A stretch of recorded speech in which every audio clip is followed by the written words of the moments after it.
जय भीम, नमो बुद्धाय, जय मूल निवासी। कैसे हैं सारे साथी।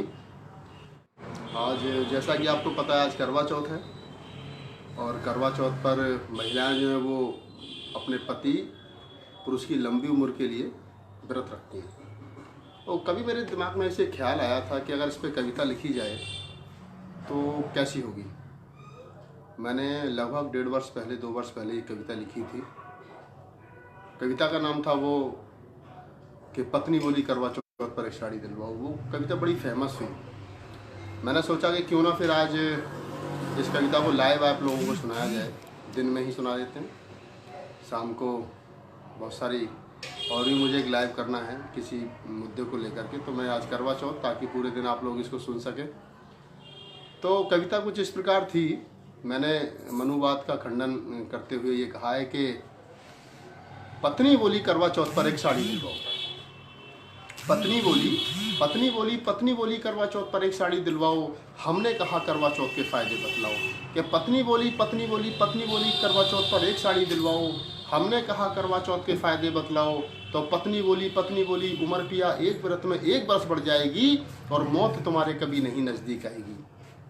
कि पत्नी बोली करवा चौथ पर एक साड़ी दिलवाओ। हमने कहा करवा चौथ के फायदे बतलाओ। तो पत्नी बोली उम्र पिया एक व्रत में 1 वर्ष बढ़ जाएगी, मौत तुम्हारे कभी नहीं नजदीक आएगी। तो मैं तो पढ़ा लिखा था। मैंने सोचा कि भारत में दाम्पत्य जीवन जो है वो लगभग 40 वर्ष का होता है। अगर पत्नी लगातार 40 वर्ष तक बढ़ती रही तो पति की तो पक्का 40 वर्ष बढ़ गई। अब यहाँ से कविता का आनंद लें आप सब लोग। कि पत्नी बोली करवा चौथ पर एक साड़ी दिलवाओ। हमने कहा करवा चौथ के फायदे बतलाओ। तो पत्नी बोली उम्र पिया एक व्रत में 1 वर्ष बढ़ जाएगी, मौत तुम्हारे कभी नहीं नजदीक आएगी। तो मैंने कहा प्राण प्रिय ऐसा अनर्थ मत कीजिए और ये करवा चौथ का व्रत अभी तोड़ दीजिए। मैंने कहा प्राण प्रिय ऐसा अनर्थ मत कीजिए, ये करवा चौथ का व्रत अभी तोड़ दीजिए। क्योंकि तुम्हारे व्रत रहने से मेरी उम्र 40 वर्ष बढ़ जाएगी। और पगली मैं तो 100 वर्ष तक जीऊंगा तो 60वीं निपट जाएगी। पगली मैं तो 100 वर्ष तक जीऊंगा तो 60वीं निपट जाएगी। वो 40 वर्ष में किसके सहारे जीऊंगा, किसके हाथ की चाय और कॉफ़ी पीऊंगा। वो 40 वर्ष मैं किसके सहारे जीऊंगा, किसके हाथ की चाय और कॉफ़ी पीऊंगा। चाय की चाहत जब मुझे भाभी के घर तक ले जाएगी तो भाभी फिर मुझे रड़वा कहकर के चिढ़ाएगी। चाय की चाहत जब मुझे भाभी के घर तक ले जाएगी तो भाभी फिर मुझे रड़वा कहकर के चिढ़ाएगी। ऐसे तानों को मैं कैसे सह पाऊंगा, ज्यादा कुछ कहूंगा तो भतीजों से पिट जाऊंगा। ऐसे तानों को मैं कैसे सह पाऊंगा, ज्यादा कुछ कहूंगा तो भतीजों से पिट जाऊंगा। मेरा एक काम कीजिए, पहले मेरे 40 वर्षों का इंतजाम कीजिए।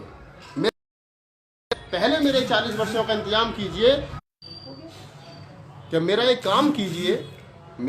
काम कीजिए, पहले मेरे 40 वर्षों का इंतजाम कीजिए। और ऐसा नहीं कर सकती हो तो छोड़ दीजिए और ये करवा चौथ का व्रत अभी तोड़ दीजिए। आप लोगों को ये कविता कैसी लगी? उम्मीद है अच्छी लगी होगी।